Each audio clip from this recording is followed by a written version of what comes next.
Lecture 3 argument of a complex number, polar form. ठीक है, और थोड़ा सा यूलर्स फॉर्म भी यहाँ पे लेके जाऊंगा। हाँ, तो जरा ध्यान से देखोगे क्योंकि ये तीन चीज बड़ा इंपॉर्टेंट कॉन्सेप्ट है। तुम्हें काफी ज्यादा सम्स मिलेंगे जहां पे ये चीज लगता है।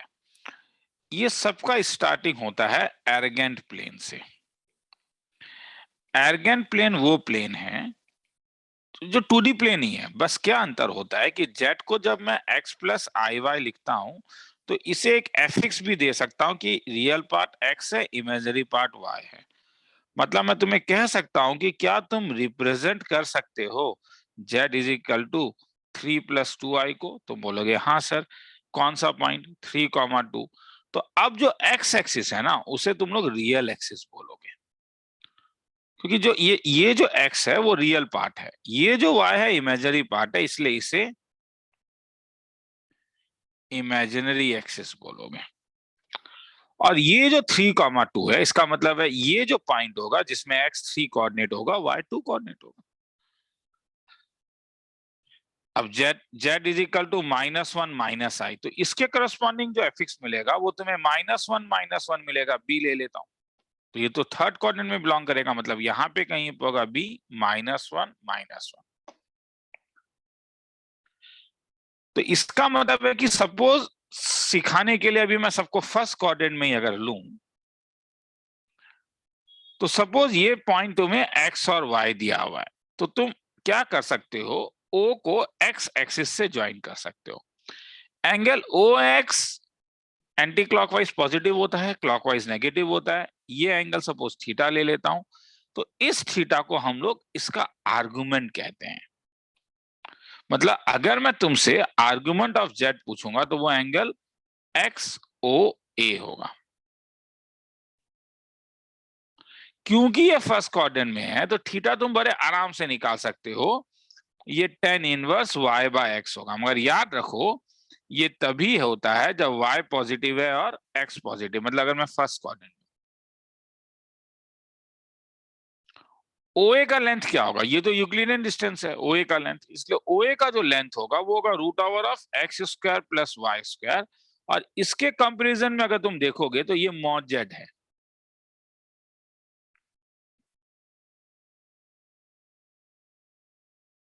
अगर मैं इसे एक सिंबल देता हूं r, तब ये जो लेंथ है x, इसे मैं r cos थीटा बोल सकता हूं और इस लेंथ को मैं बोल सकता हूं r sin थीटा। तो अब क्या क्या मुझे पता चला, z x plus I Y, इसे मैं कार्टेशियन फॉर्म बोलूंगा।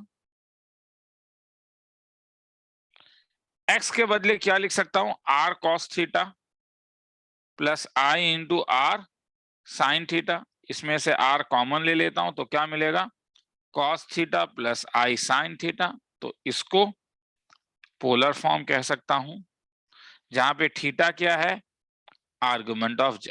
अभी तक मैंने और नहीं बताया कहां से कहां तक होता है, कैसे सेकंड थर्ड फोर्थ क्वाड्रेंट के लिए निकालना है, मैं फर्स्ट क्वाड्रेंट के लिए बोल रहा हूं। और एक फॉर्म है जिसे यूलर्स फॉर्म कहते हैं, इसे बस मैं प्रूफ में नहीं जा रहा हूं, बस e⁻i थीटा जब भी तुम्हें मिलेगा इसका मतलब होता है cos theta plus i sin theta. इसका मतलब तुम इसे क्या लिख सकते हो, मैंने क्या बोला, cos theta plus i sin theta को क्या लिख रहा हूं, e⁻i थीटा। इसका मतलब ये हो गया कि मैं इसको r इंटू e⁻i थीटा लिख सकता हूं, तब मैं इसे यूलर्स फॉर्म कहूंगा। तो मेरे पास तीन फॉर्म है। इससे पहले जो सम्स है हमने कार्टेशियन फॉर्म में किया, हम अब देखेंगे कि उसे पोलर फॉर्म और यूलर्स फॉर्म में कैसे यूज किया जाता है। यूलर्स फॉर्म का यूज हम नेक्स्ट वीडियो में देखेंगे, यहाँ पे हम पोलर फॉर्म के कुछ यूज को देखेंगे। मतलब अगर तुम्हें पोलर फॉर्म पता है, ये r of cos theta plus i sin theta, तो तुम अब डायरेक्टली मुझे कह सकते हो थीटा जो होगा वो आर्गुमेंट ऑफ z होगा। मगर अब ये जो थीटा आर्गुमेंट ऑफ z है उसे रिस्ट्रिक्ट किया गया है -π से लेके π तक। -π में इक्वल टू नहीं होता है, क्योंकि -π और π एग्जैक्टली सेम है। मतलब अगर मैं फर्स्ट क्वाड्रेंट में हूं तब मेरा थीटा 0 से π/2 में होगा, मगर अगर मैं सेकंड क्वाड्रेंट में चला गया तो ये π से बड़ा, सॉरी π/2 से बड़ा मगर π से छोटा होगा।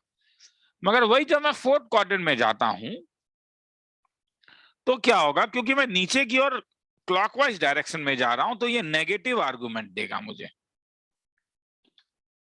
तो बाकी कोऑर्डिनेट में कैसे निकाला जाए? जैसे अगर मैं तुमसे पूछता हूं z इज इक्वल टू, पहले 1 प्लस आई के लिए आर्गुमेंट निकालो, तो इसका जो एफिक्स है वो पॉइंट क्या होगा, 1,1। इसका मतलब है ये पॉइंट है a1,1, तो x भी 1 है, y भी 1 है, इसलिए ये π/4 हो गया। मतलब तब तो तुम बड़े आराम से बोल सकते हो कि आर्गुमेंट ऑफ z क्या होगा, π/4। मगर z अगर -1 प्लस आई है तब इसका एफिक्स क्या होगा, b तुम्हारे पास -1,1। मतलब ये जो पॉइंट रिप्रेजेंटेशन होगा ये -1 का 1 है। तब तुम्हारा ये एंगल π/4 हो रहा है ना, तो ये एंगल कितना हो जा रहा है, 3π/4। मतलब यहां पे जब अगर मैं आर्गुमेंट ऑफ z पूछूंगा तो वो क्या हो जाएगा, 3π/4। वही अगर मैं z का वैल्यू -1 माइनस आई दे दूं तब इसका करस्पॉन्डिंग पॉइंट -1 कौन से क्वाड्रेंट में जाएगा, थर्ड क्वाड्रेंट में जाएगा। तो तुम बोलोगे सर इसे 5π/4 दे सकते हो, मगर मैंने कहा कि मैं ये वाला लूंगा। तो अब देखो ये एंटी क्लॉकवाइज था तो ये पॉजिटिव आ गया, ये क्लॉकवाइज है इसलिए ये क्या देगा, -3π/4। मतलब आर्गुमेंट ऑफ z क्या देगा, -3π/4। तो क्या हर समय डायग्राम बना के देखना है, नहीं। किसी को लिखना है तो ये सब लिख सकते हो, नहीं हर समय डायग्राम बना के नहीं करना है। तो सर क्या करना है, रूल है, क्या बताता हूं, एल्गोरिथम दे रहा हूं, कॉपी में लिख लेना। z suppose x plus I Y दिया है, सबसे पहले ऑक्सिलरी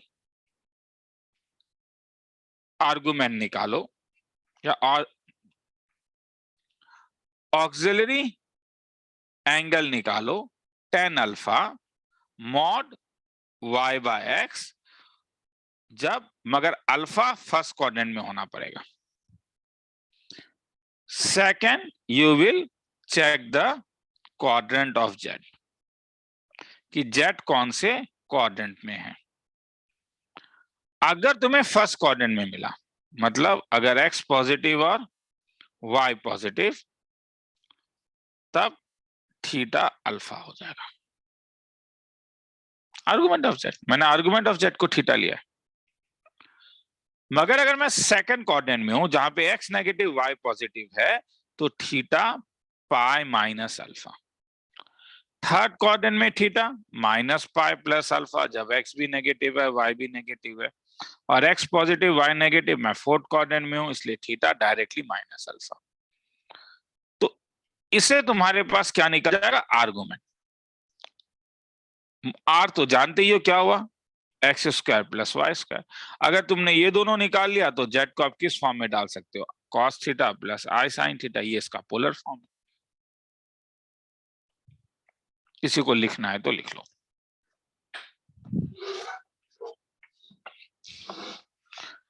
चलो आगे चलता हूं। तो जैसे अगर मैं तुमसे प्रॉब्लम पूछता हूं कि find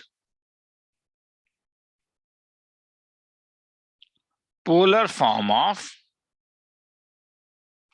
z is equal to -1 minus i√3, तो x का वैल्यू -1, y का वैल्यू -√3, कौन सा क्वाड्रेंट, थर्ड क्वाड्रेंट।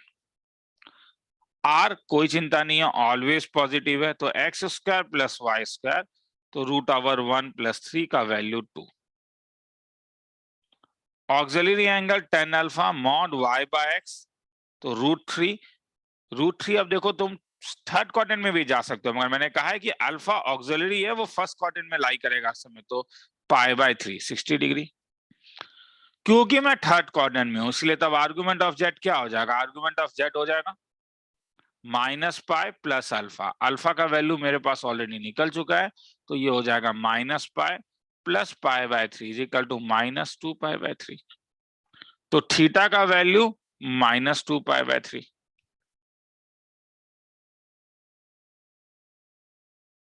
r का वैल्यू 2, तो z कैसा दिखेगा तब, r टाइम्स ऑफ क्या, cos थीटा प्लस क्या, i sin theta. Polar form, तो आर का वैल्यू 2 क्या हो गया, cos minus 2π/3 plus i of sine of क्या, माइनस 2π/3। किसी को डाउट है तो बोलो।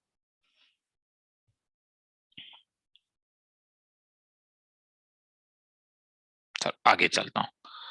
अब यही चीज अब तुम्हें कभी कभी बोलेगा कि तुम्हें polar form of z is equal to 1 plus cos 6π/5 plus I sine 6π/5 का निकालना है। तो मतलब तुम्हें दो चीज निकालना है, आर और थीटा। तो शुरू करते हैं। एक्स का वैल्यू 1 प्लस कॉस 6π/5। कॉस क्योंकि -1 से 1 के बीच में लाई करता है तो 1 प्लस कॉस ये ऑलवेज पॉजिटिव होगा।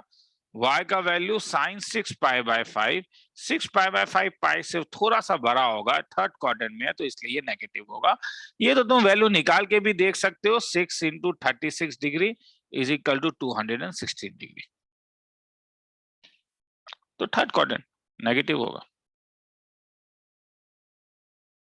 तो x का पॉजिटिव y का नेगेटिव, मतलब ये फोर्थ क्वाड्रेंट है। r का वैल्यू √ओवर ऑफ x² प्लस y² √ओवर ऑफ 1 प्लस कॉस 6π/5 का whole square plus sine square 6π/5। जब ब्रेक करोगे तो एक कॉस स्क्वायर साइन स्क्वायर 2 दे देगा, तो ये 2 कॉमन ले लेना और ब्रैकेट में आ जाएगा 1 + 2 कॉस, मतलब कॉस 6π/5।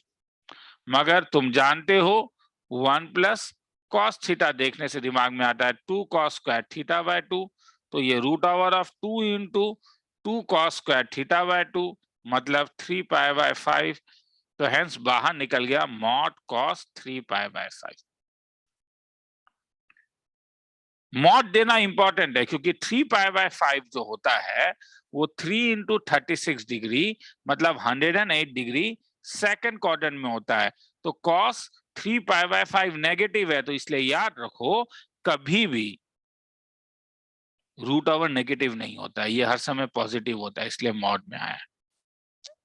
तो इसे 2 मॉड ऑफ कॉस ऑफ 3π/5 को क्या लिख सकते हो, पाई माइनस 2π/5। माइनस देगा मगर मॉड माइनस को खा जाता है, इसलिए कॉस 2π/5। यहाँ पे मॉड देना मीनिंगलेस है क्योंकि कॉस 2π/5 का मतलब 72 डिग्री होता है, फर्स्ट क्वाड्रेंट है, तो इसका वैल्यू आ गया कॉस 2π/5। अब आर्गुमेंट के लिए सबसे पहले तुम tan अल्फा का वैल्यू निकालोगे जो मॉड y/x होता है। y यहाँ पे क्या था, साइन 6π/5 और नीचे क्या आया 1 प्लस कॉस 6π/5।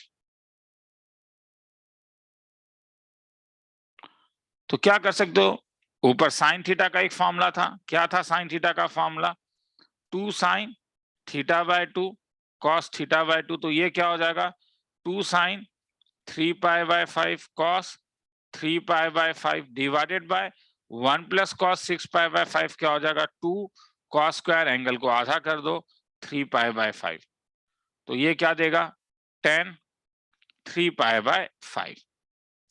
सर अल्फा 3π/5 है, गलत है। अल्फा कैन नॉट बी 3π/5 क्योंकि अल्फा फर्स्ट क्वाड्रेंट में बिलोंग करता है और इसका वैल्यू 108 डिग्री है।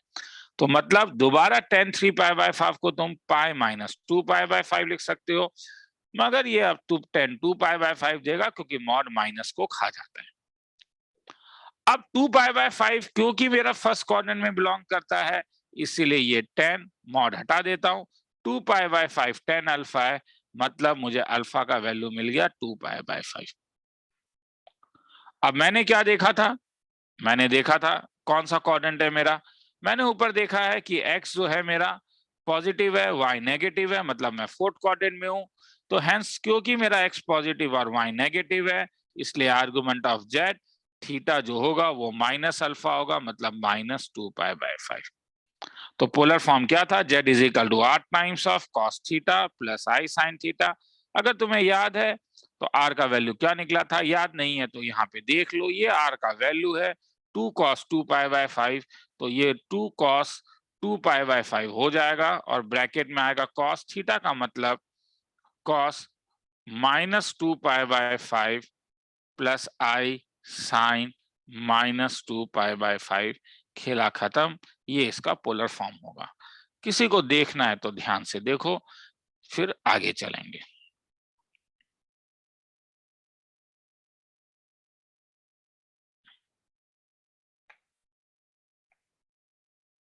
ठीक है। अब देयर आर सम प्रॉपर्टीज, क्योंकि अब हम लोगों ने क्या देखा, हम लोगों ने देखा z is equal to r e to the power i theta भी लिखा जा सकता है, थीटा अगर आर्गुमेंट ऑफ z है। मतलब z को मैं लिख सकता हूं r of cos theta plus i sin theta. तो अगर मैं z बार करूंगा तो ये r of cos theta minus i sin theta. मगर क्योंकि मुझे पोलर फॉर्म में इसे प्लस बनाना है तो cos को थीटा को मैं माइनस थीटा ले लेता हूं और i sin को माइनस थीटा ले लेता हूं। तब तो यहां से मुझे पता चल गया आर्गुमेंट ऑफ z बार क्या होगा, argument of z bar minus theta होगा।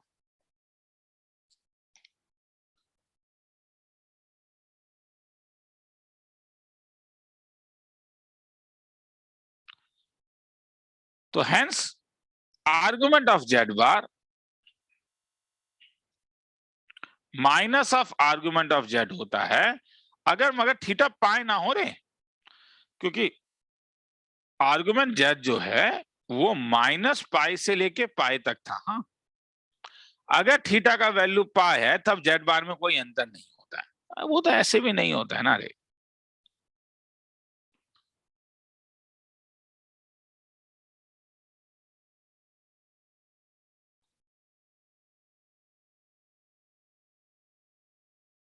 क्योंकि माइनस पाई लेने से तो फिर ये प्रॉब्लम हो जाएगा।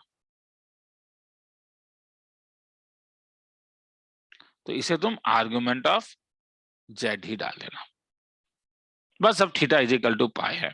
अब पाई कब होगा आर्गुमेंट का, ये वाला ना, मतलब नेगेटिव नंबर कोई होगा। जैसे आर्गुमेंट सपोज -3 है तो z बार भी तो -3 है, कोई अंतर ही नहीं होगा।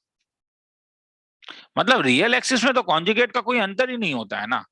तो जीरो में भी तो माइनस ऑफ आर्गुमेंट z -0 0 ही होने वाला है। किसी को लिखना है तो लिख लो, फिर आगे चलेंगे।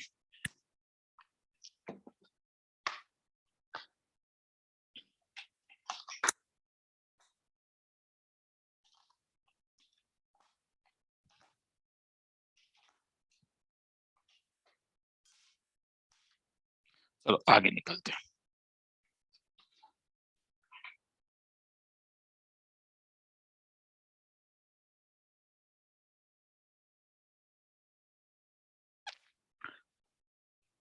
अब सपोज दो कॉम्प्लेक्स नंबर है, z एक कॉम्प्लेक्स नंबर है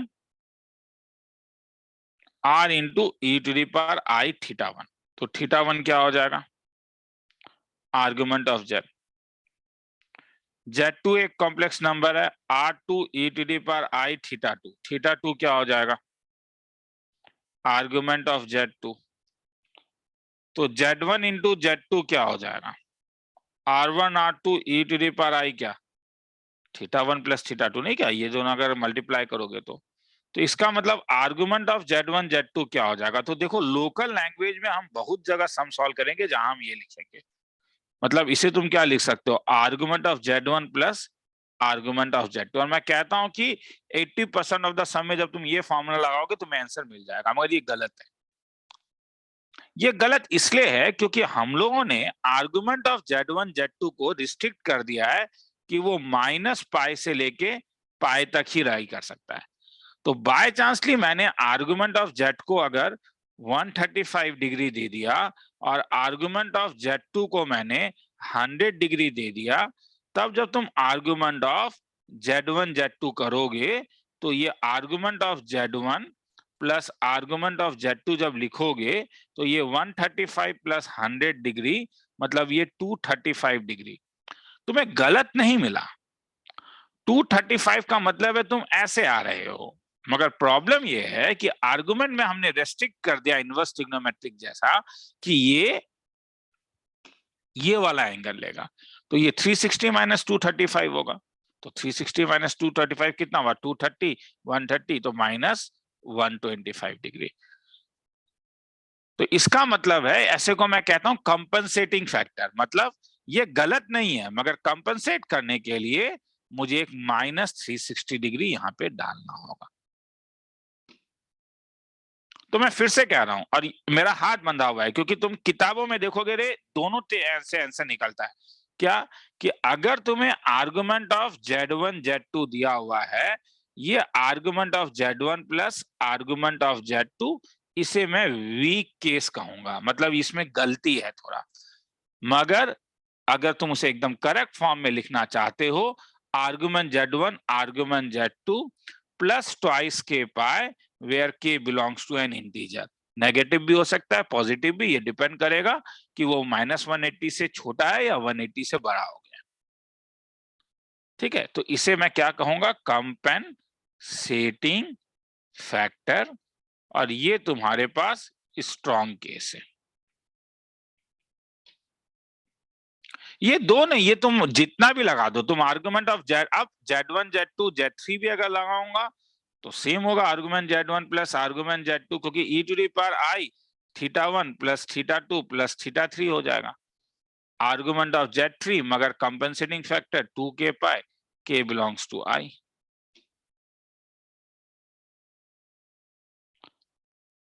वही चीज अगर मैं argument of Z1 by Z2 करूं, मतलब R1 e⁻i θ1 R2 e⁻i θ2, तो ये ऊपर आके R1 bye R2 e⁻i θ1 minus θ2, तो माइनस हो जाता है। तो argument of Z1 minus argument of Z2, ये वीक केस,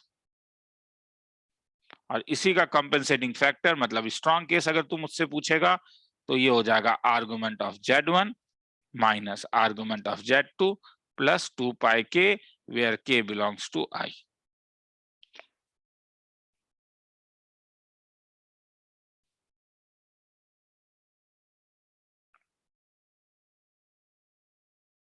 ठीक है, चलो आगे चले। लिखना है किसी को तो वो तो फिर वो तुम लोग के ऊपर है। ठीक है, ठीक है, मैं वो टाइमर मैंने निकाला नहीं था इसलिए। ठीक है, तो एक टाइमर निकाल देता हूं मैं।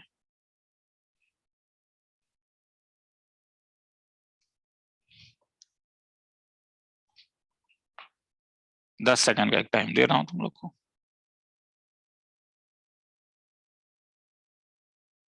2 मिनट टाइमर खुल नहीं रहा।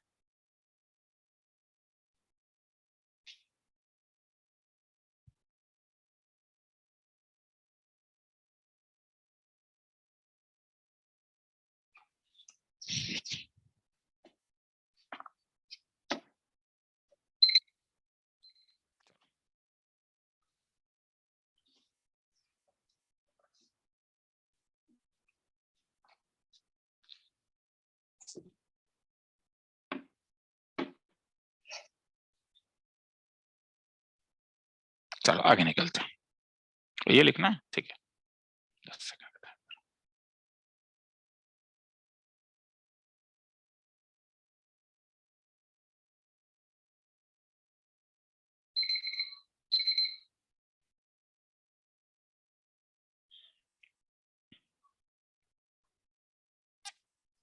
If Z is equal to 1 plus I, 1 plus 2I, 1 plus 3I divided by 1 minus I, 2 minus I, 3 minus I, एक formula tan inverse x plus tan inverse y का था, ये tan inverse of x plus Y by 1 minus x।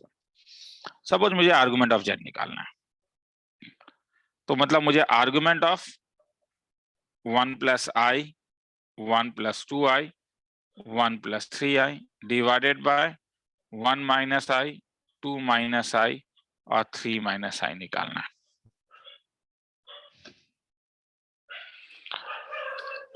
x plus I Y का argument tan inverse y by x होता है अगर x positive है और y पॉजिटिव है। अगर x पॉजिटिव है और y नेगेटिव है तो क्योंकि मैं फोर्थ क्वाड्रेंट में हूं, तब अगर मैं argument of x plus I Y पूछूंगा तो तुम इससे tan inverse of y by x अभी भी लिख सकते हो, क्योंकि अगर y नेगेटिव है तो tan इनवर्स का भी तुम्हारा रेंज -π/2 से π/2 तक था। तो ये फर्स्ट और फोर्थ क्वाड्रेंट में लिखा जा सकता है। सेकंड क्वाड्रेंट में तुम tan inverse y by x नहीं लिख पाओगे, तुम्हें pi minus tan inverse of y by x लिख के आगे बढ़ना पड़ेगा, या पाई प्लस।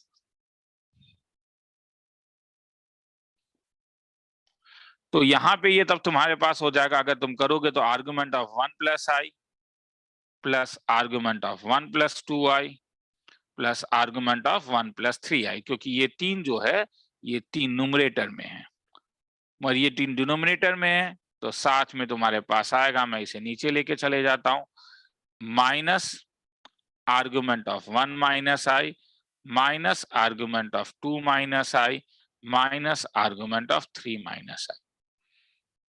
मतलब ये tan इनवर्स ऑफ 1 प्लस ये tan inverse of y by x, तो tan इनवर्स 2, ये tan इनवर्स 3 माइनस ये tan इनवर्स ऑफ -1, ये tan inverse of y by x, तो यहाँ पे y का वैल्यू -1, तो ये -1/2 माइनस tan इनवर्स ऑफ -1/3। मगर प्लस ट्वाइस के पाए, क्योंकि अगर ये वाला वैल्यू मेरा 135 डिग्री से बड़ा, 180 से बड़ा हो जाएगा तो मुझे थोड़ा सा कंपेंसेट करना पड़ेगा।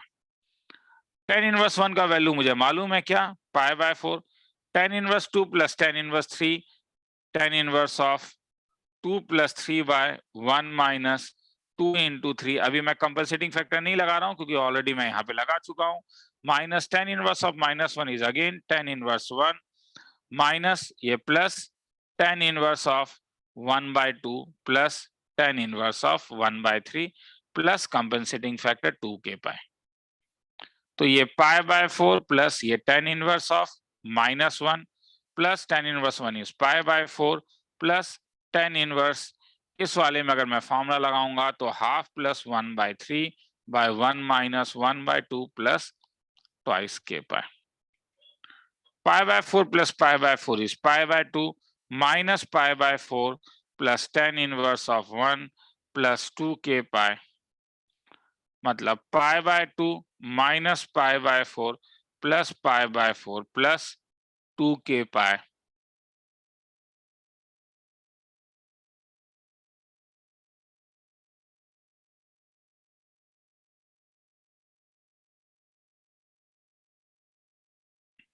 ये कैंसिल हो गया, क्या आया, π/2 प्लस 2 k पाए।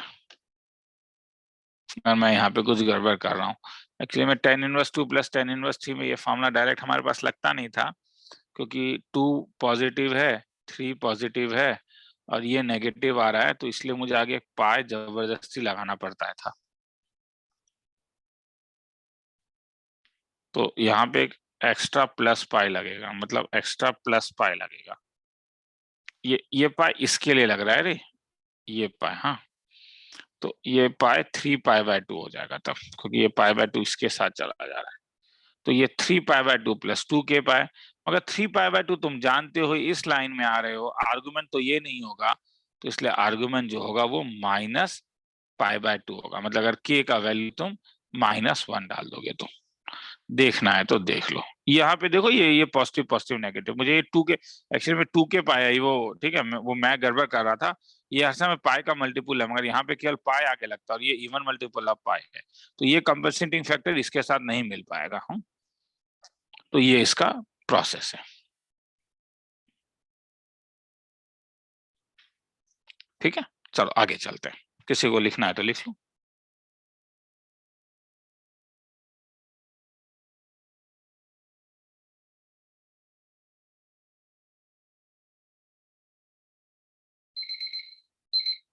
चलो, तो हम लोग आर्गुमेंट में क्वेश्चन नंबर 1 हो गया, क्वेश्चन नंबर 2 हो गया, क्वेश्चन 3 हो गया, अब क्वेश्चन नंबर 4 में आता हूं।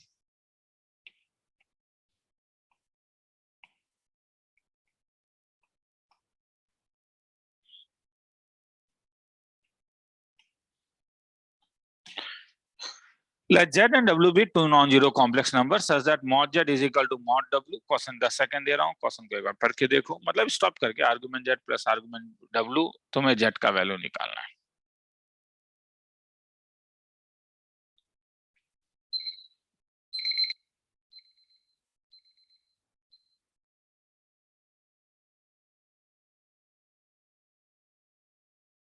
देखो, कोई भी कॉम्प्लेक्स नंबर के लिए तुम्हें दो ही चीज चाहिए। अगर तुम उसका मॉडुलस जानते हो और आर्गुमेंट जानते हो तो तुम उसे लिख सकते हो cos थीटा प्लस आई साइन थीटा, नहीं क्या? क्वेश्चन में कह रहा है कि मॉड जेड और मॉड डब्ल्यू सेम है, तो उसे आर ले लेता हूं। और अगर मैं आर्गुमेंट ऑफ डब्ल्यू को थीटा लूंगा, क्योंकि मुझे जेड का वैल्यू चाहिए, नहीं क्या, मुझे किसका वैल्यू चाहिए, जेड का चाहिए, तो आर्गुमेंट ऑफ जेड जो होगा वो क्या हो जाएगा, पाई माइनस थीटा, इस वाले से, नहीं क्या? तो अगर मॉड जेड आर है और argument of Z pi minus theta है, तो जेड कैसा दिखेगा, आर इंटू क्या, कॉस ऑफ आर्गुमेंट जेड क्या हो जाएगा, pi minus theta plus I sine of क्या, पाई माइनस थीटा। और डब्ल्यू कैसा दिखेगा, क्योंकि डब्ल्यू का मॉडुलस आर है, आर्गुमेंट डब्ल्यू थीटा है, तो डब्ल्यू कैसा दिखेगा, R into cos theta plus आई साइन थीटा। तो जेड कैसा दिखा, कॉस पाई माइनस थीटा कैसा दिखा, माइनस कॉस थीटा प्लस आई साइन थीटा।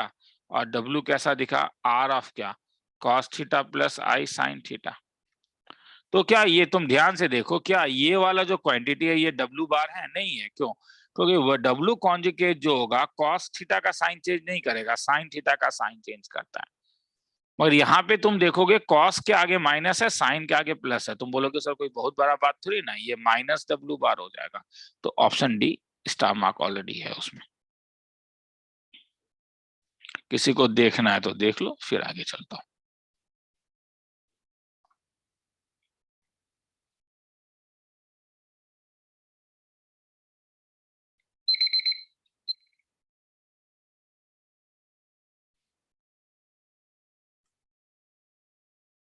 सेम सम, ये पास्ट ईयर जेई में आया हुआ सम है। एम्पलीट्यूड आर्गुमेंट सेम चीज होता है। Z W R the complex number, एक बार देख लो, 10 सेकंड दे रहा हूं। Let Z and W are complex number satisfying Z bar plus I W bar equal to 0, amplitude Z W is equal to pi, amplitude of Z निकालना है। उसमें ऊपर में एम्पलीट्यूड दिया था, तो मैं Z निकालना है। तो सबसे पहले इसके बदले में क्या लिख सकते हो, इसके बदले में लिख सकते हो argument of Z plus argument of W क्या, पाई। और यहां से क्या कर सकते हो, Z bar is equal to क्या हो जाएगा, माइनस आई। तो मैं एक काम करता हूँ, कॉन्जुगेट हटा देता हूँ ना, तो जेड इज इक्वल टू क्या हो जाएगा, अगर मैं कॉन्जुगेट ले लूंगा तो माइनस आई का कॉन्जुगेट क्या हो जाएगा, डब्लू, मतलब आर्गुमेंट ऑफ जेड क्या हो जाएगा, आर्गुमेंट ऑफ क्या, आई इंटू डब्लू। तो इसे क्या लिख सकता हूँ, आर्गुमेंट ऑफ आई प्लस कितना, आर्गुमेंट ऑफ डब्लू, क्योंकि मेरे पास तो फॉर्मूला था ना। Argument of Z one Z two को क्या कर सकते हो, तुम बोलोगे सर ऊपर आपने प्लस माइनस टू के पाए लगा लो, खत्म हो जाओगे, जरूरत नहीं है, वीक फॉर्म लगाओ। Argument I pi by two होगा, आर्गुमेंट डब्लू, आर्गुमेंट डब्लू यहां से तुम निकाल सकते हो क्या, पाई माइनस कितना, आर्गुमेंट ऑफ जेड, ये इसमें डाल दो, तो pi minus argument of Z.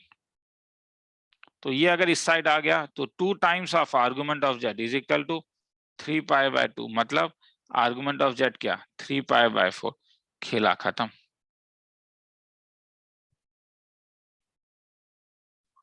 आया समझ में, देखना है तो देख लो।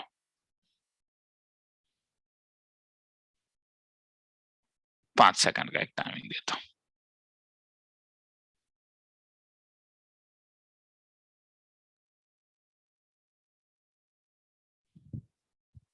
आगे निकलू, ठीक है।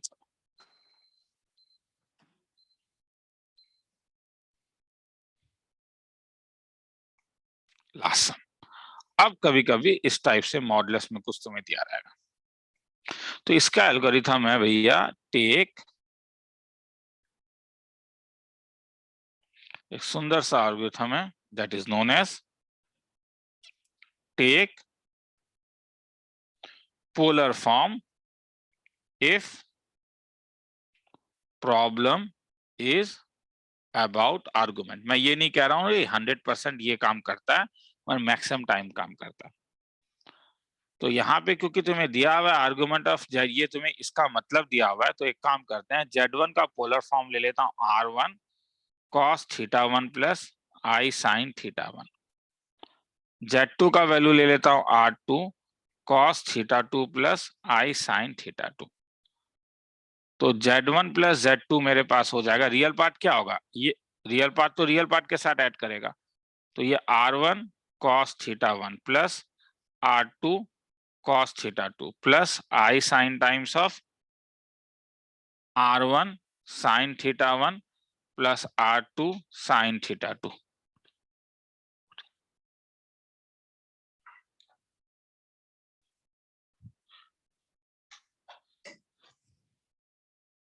तो mod of Z1 plus Z2 ये हो जाएगा root over of R1 cos θ1 plus R2 cos θ2 का whole square plus R1 sin θ1 plus R2 sin θ2 का होल स्क्वायर। अब R1 को ये तो R1 स्क्वायर cos स्क्वायर θ1 देगा, ये R1 स्क्वायर sin स्क्वायर θ1, तो अगर तुम इसे ब्रेक करोगे तो ये क्या देगा, R1 square plus R2 square plus twice R1 R2 common ले लोगे तो क्या देगा, ये cos θ1 cos θ2, और यहां से क्या देगा तुम्हें sin θ1 sin θ2। तो इसका मतलब ये क्या फॉर्मूला आया, R1 square plus R2 square twice R1 cos क्या θ1 माइनस θ2। और क्वेश्चन में ये किसके इक्वल है, ये mod Z1 plus mod Z2 के, वही दिया हुआ है ना, mod Z1 plus Z2 is equal to क्या दिया हुआ है, mod Z1 plus mod Z2। तो अगर ये दोनों इक्वल दिया हुआ है तो इसका मतलब ये किसके इक्वल हो गया, R1 प्लस R2 के। तो मतलब तुम्हें क्या मिला था, root over of R1 square plus R2 square plus twice R1 R2 cos θ1 minus θ2 is equal to क्या, R1 प्लस R2। तो दोनों साइड अगर स्क्वायर कर दूं तो R1 square plus twice R1 R2 cos θ1 minus θ2 R1 square R2 square plus twice R1 R2, ये आपस में क्या हुआ, कैंसिल, ये और ये भी कैंसिल आ जाएगा, क्या मिलेगा cos θ1 माइनस θ2 क्या इज इक्वल टू 1। तो ये कब था, जब θ1 माइनस θ2 का वैल्यू 0, मतलब θ1 इज इक्वल टू θ2, मतलब argument of Z1 is equal to क्या, आर्गुमेंट ऑफ Z2। तो यही प्रूफ करना था। देखो तो ये एक तरीका है, दो तरीका है इसका, हाँ एक ये तरीका है और एक तरीका है, और एक तरीका ये है, क्योंकि इसका भी जरूरत पड़ता है, और किसी को लिखना है तो लिख लोगे ये, हाँ। और एक तरीका ये है कि हमारे पास कुछ रिजल्ट्स हैं कॉन्जुगेट के टर्म पे, जैसे हम जानते हैं कि जब भी Z bar is equal to Z हो जाता है तो Z इज, ये प्योरली रियल होना पड़ेगा। प्योरली रियल का मतलब होता है कि इमेजिनरी पार्ट ऑफ Z 0 होगा, हाँ होगा ही ना, Z को X होना पड़ेगा ना, तभी तो Z बार भी X देगा। तो ये अगर 0 के साथ होगा तभी ये कुछ अंतर नहीं करेगा, और अगर Z बार तुम्हें माइनस Z मिलता है तो Z is purely imaginary. Argument of any positive real is 0, argument of negative real is pi. ये सब रिजल्ट याद रखोगे। अब गिवन क्या है, तो इससे पहले वाले वीडियो में मैंने बताया था जब ऐसा कुछ दिया रहता है मॉड, मुझे पसंद नहीं है, मैं दोनों साइड क्या कर दूं, स्क्वायर। याद आ रहा है, तो अगर स्क्वायर करोगे तो ये क्या देगा, इसे Z1 plus Z2 multiplied by क्या, Z1 बार प्लस, और ये मॉड Z1 स्क्वायर, ये तो रियल नंबर है ना, याद देखो ये तो एक रियल नंबर है, ये कॉम्प्लेक्स है ना, तो इसलिए यहां पे तुम्हारे पास ये आएगा Z इंटू Z बार। याद आ रहा है ना कि मॉड Z स्क्वायर को क्या लिख सकते थे, Z into Z bar plus 2 mod Z1 mod Z2।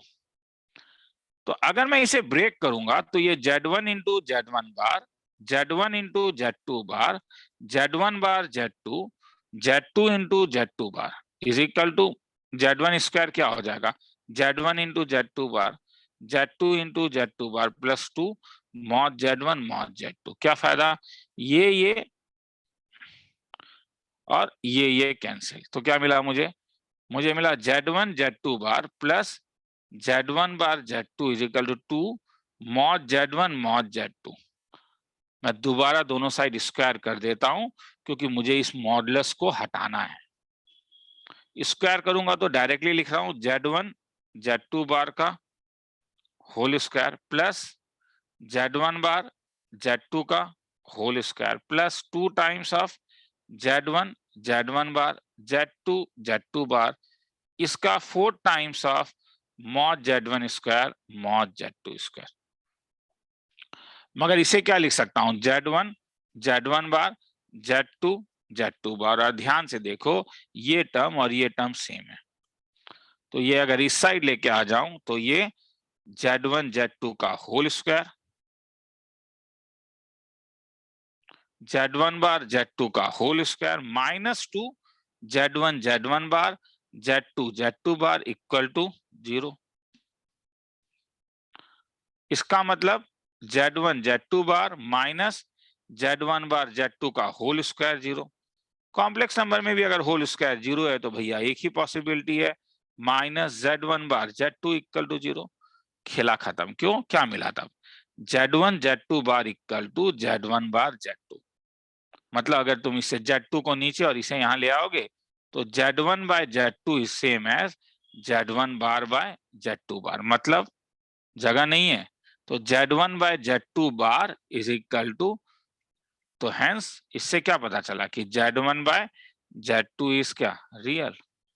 तो अगर ये रियल होगा तो argument of Z1 by Z2 is equal to क्या, 0। तो हेंस क्या मिला तब, argument of Z1 is equal to क्या, आर्गुमेंट ऑफ Z2। पर इसमें क्योंकि तुमने स्क्वायर कर दिया है तो और एक पॉसिबिलिटी है कि क्या पता सर ये पॉजिटिव रियल है, आपको ये कैसे पता, ये नेगेटिव रियल भी हो सकता था क्योंकि आपने नेगेटिव रियल के तो आर्गुमेंट को पाए दिया, तो वो अब तुम्हें फिर ऊपर डाल, इसलिए ऊपर वाला मेथड ज्यादा अच्छा है। मतलब यहाँ पे एक्चुअली में केस 2 होगा, या तो ये आएगा नहीं तो Z1 plus Z2 is equal to क्या आ जाएगा बोलो, पाई। मगर ये काउंटर एग्जाम्पल डाल सकते हो कि Z1 बाय Z2 एक अगर नेगेटिव रियल होगा तो Z1 माइनस 2 Z2 होगा, और तब जब तुम Z1 प्लस Z2 डालोगे is equal to mod Z1 plus mod Z2 नहीं हो रहा है, डाल के देखो।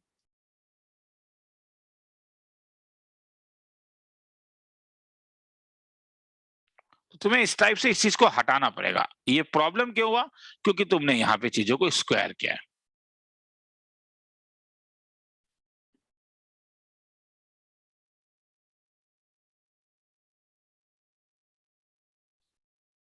स्क्वायर करने से ये प्रॉब्लम हो जाता है कि 4 इक्वल टू -4 तो गलत हो गया, स्क्वायर करूंगा तो 16 इक्वल टू 16 सही हो जाता है। तो कई बार स्क्वायर करने से तुम्हें एक एरर इक्वेशन मिल सकता है, उसे एक्सट्रानियस रूट कहते हैं। चलो किसी को लिखना है तो लिख लो, ठीक है। तो ये आर्गुमेंट टॉपिक को खत्म करता है। इसके बाद हम लोग यूलर्स फॉर्म और डी मॉर्विन्स थ्योरम देखेंगे।